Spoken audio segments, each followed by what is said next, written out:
This is Jordan Tower with JT News. Make sure you hit that subscribe button. Make sure you hit that like button. Hope you guys are having a great Tuesday. And, if you want to get a hoodie below, I appreciate it. All that good stuff. Today, we're going to talk about Crippy and Tekashi and everything. Crippy did shout out to BBN Network. He did an interview with them, okay? Just want to give credit where credit is due, okay? And he, we already kind of knew Snow Billy was kind of like, he's kind of like, as Mano said, he's a clown, okay?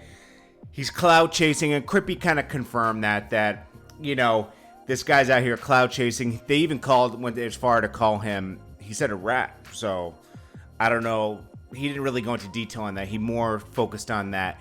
Crippy mostly focused on Snow Billy being a clown. He wasn't around for a lot of it. There's some pictures in the beginning, and it seems like he kind of just ran with this thing. Now, they've been going back and forth. Now this guy Snow Billy has a podcast. I don't know why, okay? It's not like he's a rapper or anything, or known for anything in the music industry, really. He's attached himself to the Tekashi situation.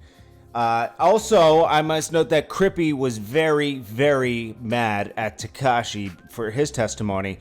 He actually said that the Tekashi testimony was worse than CEO Chris.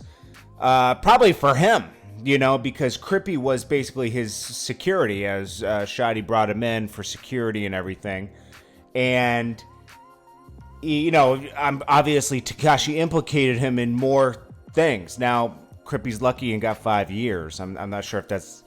I guess it's luck. I would say it's luck because he didn't get like 10 to 15 years, which is good. He'll be home. He didn't really do that much. I think 5 years is a little extreme. I think 15 years is extreme for Shadi. I think 10 years is extreme for Mel Murder. It's like, we got cops out here getting 10 years for taking people's lives.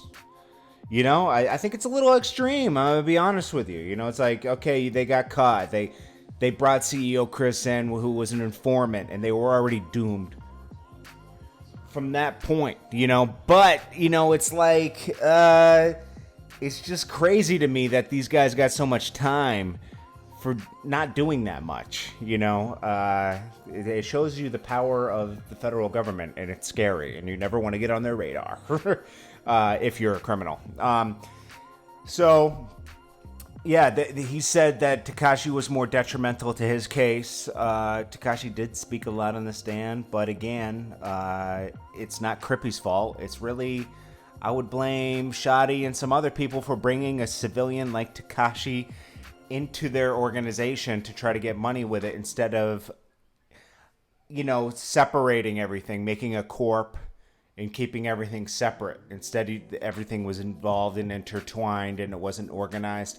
But it seemed like, the way the story was painted, and this has nothing to do with Crippy at this point, that, the nuke situation and, the Shadi situation, there was internal problems within everything, and everybody was fighting to get a piece of Tekashi instead of having an organized thing about everything, like...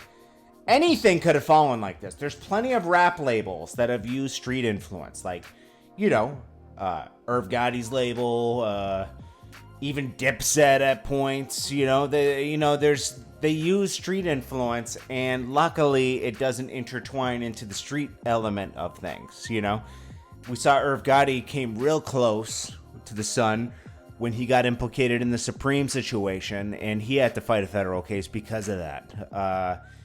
The best thing is you don't involve that together, because now you're getting into a zone where the feds are going to try to implicate a legitimate business with an illegitimate business, and it's going to be crazy. I mean, I could name plenty of labels that are like that, but those are the most notable ones to me, offhand. Okay.